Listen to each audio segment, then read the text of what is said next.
Story RH, le podcast RH qui ne vous raconte pas d'histoire. Bienvenue à toutes, bienvenue à tous. History is made of stories. Dans cet épisode, nous allons parler de Noria et de GVT. Noria? Non, je la connais pas, c'est qui? Par contre, GVT, je connais, c'est leur truc de robot, là, le chat GVT, c'est ça?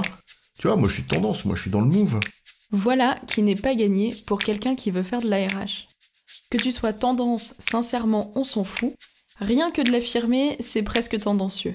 Commence par faire ton boulot correctement. Et pour ça, si je comprends bien, il faut que tu me présentes Noria en espérant faire ton petit effet, c'est ça? Allez, ok. L'effet de Noria et le GVT, c'est quoi l'histoire?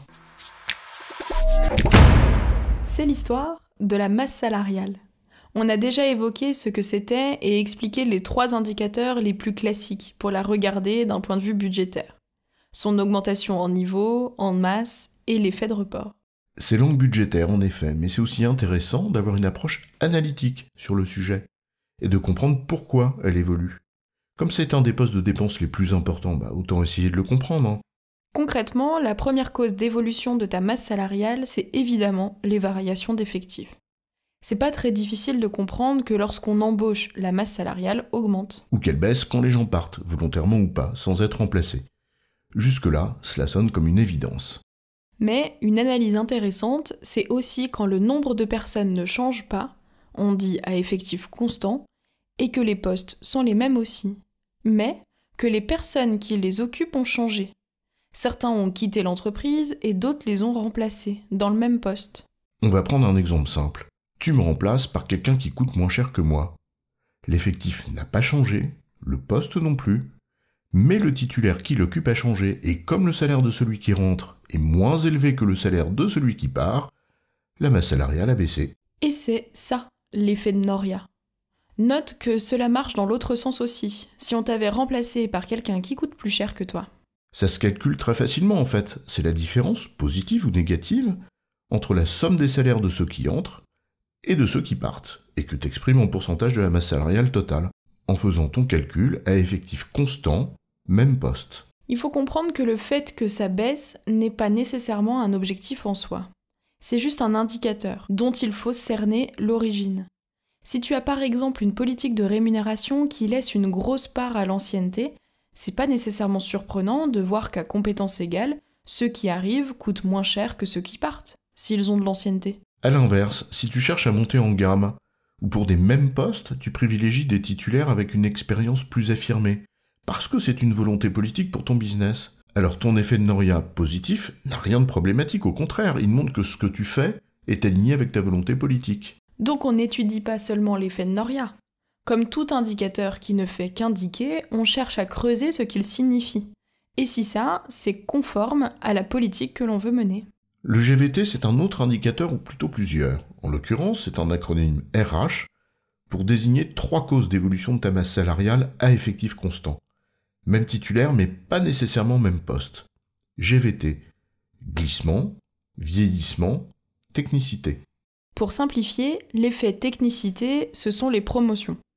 Les salaires augmentent parce que les gens prennent des responsabilités supérieures.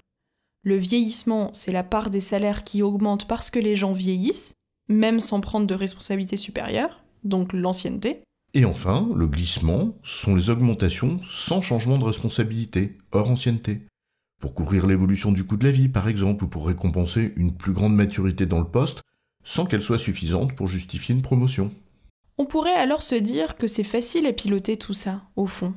On a une grille de rémunération, calée sur une classification, donc on maîtrise les variations liées au changement de responsabilité. Ces dernières ne sont pas le fruit du hasard, mais bien d'une volonté. Le vieillissement, on devrait l'anticiper aussi, on connaît les règles de rémunération de l'ancienneté, s'il y en a, que celle-ci résulte d'un accord d'entreprise ou d'une convention collective. Et on décide des augmentations, quand il n'y a pas promotion. Donc c'est fastoche. Avait-on besoin de suivre tout ça? Eh bien oui, et cela ne serait-ce que pour une raison simple. Entre une politique de rémunération, c'est-à-dire un ensemble de règles que l'on veut voir appliquées, et une pratique, c'est-à-dire la réalité de leur application, eh bien il y a souvent un écart lié à ce que les gens, notamment les managers, peuvent faire. On va prendre un exemple simple, et tu vas vite comprendre. Dans ma boîte, il n'y a pas de prime d'ancienneté. Donc, pas de vieillissement. Enfin, théoriquement. Parce qu'on en connaît des managers qui te filent une bonne augmentation. Parce que ça fait 3 ans que t'es là et que t'as pas été beaucoup augmenté. Et qui récompense de fait ton ancienneté. D'où l'intérêt des diagnostics de rémunération implicite, mais c'est un autre sujet. En résumé, l'effet de Noria et le GVT sont des indicateurs qui permettent de cerner les variations de la masse salariale, et donc d'analyser leurs causes pour s'assurer qu'elles résultent d'une volonté politique ou du respect d'une contrainte réglementaire, et qu'elles ne correspondent pas à des variations non souhaitées et subies que l'on pourrait éviter. J'ai bon, chef ? Oui, tu as bon, mais on va pas en faire toute une histoire.